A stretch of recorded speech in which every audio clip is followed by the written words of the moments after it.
안녕하세요. 반갑습니다. 오랫동안 방송을 하지 못해서 오늘에서야 하게 되었습니다. 너무 바쁘고 많이 아프기도 했는데요. 오늘은 하나님께서 한 달 전부터 계속 하라고 하셨던 것이 여호와의 영광의 구름입니다. 아마 한국에서는 제가 이 구름에 대해서 설교하는 거를 많이 듣지를 못했거든요.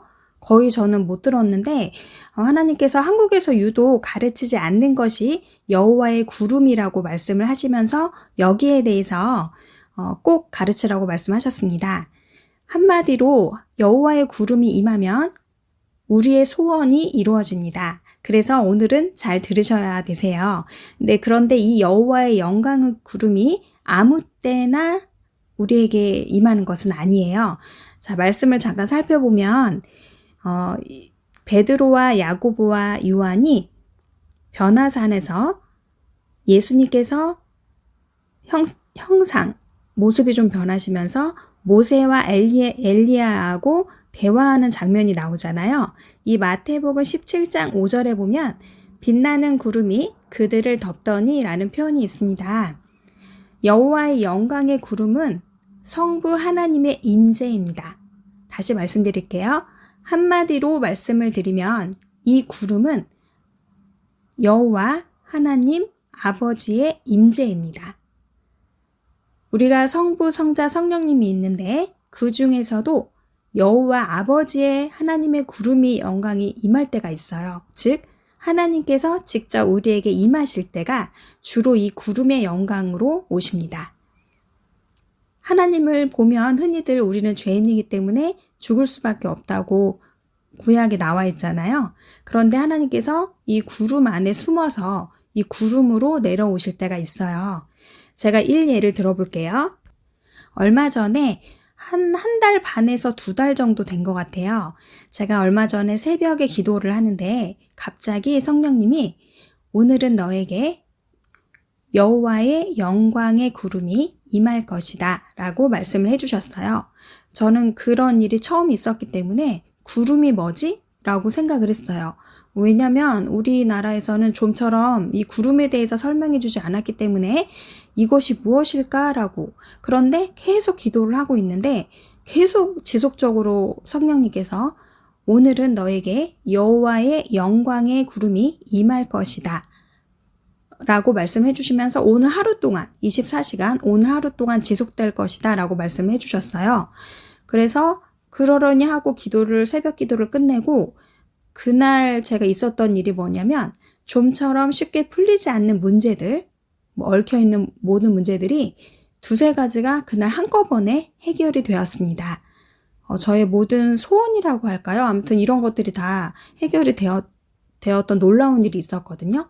그래서 제가 그것을 체험하면서 이 영광의 구름, 아버지께서 나에게 직접 임하실 때는 여호와의 입장, 하나님의 입장에서 볼 때 어떤 것들이 해결되는구나, 나의 소원이 이루어지는구나 라는 걸 알았습니다. 그런데 이 여호와의 영광의 구름이 저도 딱 한 번 경험했거든요. 그런데 보통은 이 여호와의 영광의 구름이 임할 때에는 우리의 영안이 열리던지 은사가 받아지던가 아니면 나의 소원이 이루어지던가 이렇게 좋은 일이 있다고 해요. 그래서 근데 이 여호와의 영광의 구름은 아무 때나 이렇게 임재가 되는 게 아니고 성경을 보면서 제가 하나 찾아드릴게요. 레위기 16장 2절에 보면 아무 때나 휘장 안 곧 법궤가 있는 성소로 들어가지 마라. 들어가는 날에는 죽을 것이다. 내가 속죄판 위에서 구름 가운데 나타날 것이기 때문이다. 라고 기록이 되어 있습니다. 이 말은 아론이 1년에 한 번씩 예식이 한 번 있었잖아요. 그러니까 제사장이 1년에 한 번만 들어갈 수 있는 이 성소에 들어갈 때에는 번제와 속죄제로 죄를 씻고 들어가는 예식이 있었어요. 이렇게 1년에 한 번씩 법궤가 있는 성소에 들어갈 때 아론이 혹은 제사장들이 어떻게 했냐면요. 본인뿐만 아니라 본인의 죄와 본인 가족의 죄, 그리고 모든 백성의 죄를 씻기는 속죄제와 번제를 드려서 모든 것을 씻기고 들어갈 수 있었습니다. 마찬가지로 이 신약에 와서는 예수님께서 우리의 죄를 대신해서 십자가에서 물과 피를 다 흘려주셨잖아요. 그래서 예수의 피가 우리에게 있는 사람들에게 여호와의 구름의 영광이 임합니다. 첫 번째로 여호와의 영광의 구름이 임할 때에는 우리의 죄를 씻겨주시는 예수 그리스도의 피가 있는 사람만 가능합니다. 예수 그리스도의 피를 믿을 뿐만 아니라 우리의 죄가 그때 그 현재까지, 즉 여호와의 영광의 구름이 임하는 그 시점까지 예수 그리스도의 피로 죄가 모두 씻긴 상태, 즉 회개함을 통해서 예수 그리스도의 피로 죄가 모두 씻긴 상태에 있는 사람들만 여호와의 영광의 구름이 임합니다. 그러니까 우리가 예수님을 믿을 뿐만 아니라 날마다 물 마시듯 회개해야 합니다. 회개를 할 뿐만 아니라 예수 그리스도의 피로 우리의 죄가 씻김을 받지 않으면 여호와의 영광의 구름이 임할 수가 없습니다. 자, 출애굽기 16장 10절에 보면 아론이 이스라엘 자손의 전체 회중에게 말할 때에 그들이 광야를 바라보니 보라 주의 영광이 구름 속에 나타나니라. 또 신명기 5장 22절에 여호와께서 이 모든 말씀을 산 위 불 가운데에서 구름 가운데 흑암 가운데에서 곧 음성으로 너희 총회에 이르신 후에 더 말씀하지 아니하시고 그것을 두 돌판에 써서 내게 주셨느니라 라는 말씀이 나와요. 그러니까 이 십계명을 받을 때 하신 말씀인데요. 여호와께서 이 모든 말씀을 구름 가운데서 흑암 가운데서 불 가운데서 음성으로 주셨다라는 말씀입니다. 즉 여호와 아버지께서 우리에게 임하실 때 성부 하나님, 여호와 성부 하나님께서 우리에게 임하실 때에는 구름으로 많이 오시는데요. 이 구름의 역사가 집회 현장에서 많이 일어납니다. 물론 영안이 열린 사람들만 보는데요. 이 여호와의 영광의 구름이 임할 때에는 우리가 치료함을 많이 받고 소원도 이루어지고 불과 같은 성령님도 만나고 소원도 이루어지고 그래요. 그래서 이 여호와의 영광의 구름이 생각보다 중요하고요. 이 구약 성경과 신약 성경에 끊임없이 여호와의 영광의 구름에 대해서 나옵니다. 그래서 여러분들이 성경을 읽으실 때는 그냥 글자만 읽지 마시고요. 이것들을 깨달아야 합니다. 그래서 날마다 회개하시고 예수 그리스도의 피로 죄를 씻김 받은 상태에서 성부 하나님의 임재, 구름의 임재를 꼭 경험하시기를 부탁을 드립니다. 자, 이제는 제가 누누이 말씀드리는 엔드타임 라인을 복습하고 오늘을 끝내겠습니다. 자, 저도 처음에는 휴거가 없는 줄 알았습니다. 성경에 휴거라는 것이 너무 많이 감춰져 있기 때문에 어떻게 보면은 휴거 없이 대환란 있는 다음에 예수님의 재림 순서로 보여집니다. 그런데 놀랍게도 휴거가 있습니다. 제가 오늘 조금 길어질 수는 있는데 이 엔드타임에 대해서 어떻게 관심을 갖고 또 왜 이렇게 되었는지 짧게 말씀을 드릴게요. 그런 계기가 있었어요. 제가 너무 궁금하잖아요. 어떤 사람은 아주 유명하신 분들이 어떤 사람은 휴거가 있다고 그러고 어떤 사람은 휴거가 없다고 그래요. 그리고 심지어는 휴거가 몇 번 있다고 말을 하잖아요. 근데 다 이단 같지는 않은 거예요. 뭔가 퍼즐같이 맞춰질 것 같은 느낌이 들더라고요. 근데 이제 여러분들께 제가 조금 부탁드리고 싶은 거는 다 이단이라고 함부로 속단하지 마세요. 이 마지막 신비는 아무도 풀 수 없고 그때 가봐야 합니다. 그런데 우리가 깨닫는 것들이 조금씩 다를 수 있습니다. 다르다고 해서 이단이라고 하고 싸울 필요는 없고요. 이것들이 퍼즐처럼 맞아집니다. 그러니까 너무 그렇게 이단으로 몰지 마시고 제가 왜 이 엔드타임에 관심을 갖게 되고 방송을 하게 됐고 이 계기가 있는데요. 이 계기가 뭐냐면 이번에 이 팔에 꽂는 것 때문에 엄청 혼란스러웠어요, 저는. 왜냐면 여기에 되게 나쁜 것들이 들어가 있어서 이것 때문에 뭐 지옥에 갈 수도 있다, 뭐 별말이 다 있었던 거예요. 그런데 이제 저와 신랑과 아들, 딸은 간신히 제가 음모론 소리를 들으면서까지도 여러 가지 자료를 보여주면서 해외 자료를 보여주면서 팔에 꽂는 것을 막았습니다. 그런데 제가 누누이 맞으면 안 된다고 말을 했는데 친동생이 2차까지 맞은 거예요. 회사에서 밥을 안 준다고.